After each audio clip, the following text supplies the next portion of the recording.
வணக்கம் நண்பர்களே, எனது மெக்கானிக்கல் டிசைன் ஃப்ரீலான்ஸ் ஸ்டார்ட் பயணத்தின் 3ஆம் நாளுக்கு உங்களை வரவேற்கிறேன். கடந்த 2 நாட்களில் நாம் செட்டப் செய்தோம்.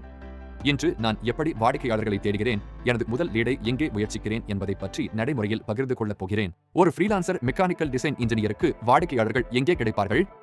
நான் 4 இடங்களை பின்பற்றுகிறேன். முதலாவதாக லிங்க்டின் நிறுவனங்கள் மற்றும் HR இடுகைகள். இரண்டாவதாக வாட்ஸ்அப் உள்ளூர் குழுக்கள், விற்பனையாளர் குழுக்கள், வடிவமைப்பு குழுக்கள். மூன்றாவதாக இந்தியமர் ஜஸ்டாயில் விற்பனையாளர்கள், இயந்திர உற்பத்தியாளர்கள்.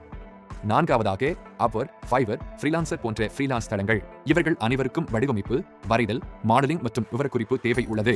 வாடிக்கையாளர்களை தேட நான் ஒரு எளிய முறையை பயன்படுத்துகிறேன். லீட் பட்டியல் தாள். நான் ஒரு நாளைக்கு 10 நிறுவனங்களை மட்டுமே சேகரிக்கிறேன். நிறுவனத்தின் பெயர், தொடர்பு எண், மின்னஞ்சல், அவர்கள் என்ன இயந்திரங்களை உற்பத்தி செய்கிறார்கள் மற்றும் கனடிய டாலர் தேவை சாத்தியமா இல்லையா. இது 10 நாட்களில் 100 நிறுவனங்களாக மாறும். அதில் 10% பேர் பதிலளித்தாலும் முதல் ஆர்டர்கள் வரும். அடுத்து நான் முதல் செய்தியை எப்படி அனுப்புகிறேன்? வணக்கம் ஐயா, நான் Harish, mechanical design freelancer. SolidWorks, AutoCAD வடிவமைப்பு மற்றும் விவரக்குறிப்பு ஆதரவை வழங்குகிறேன்.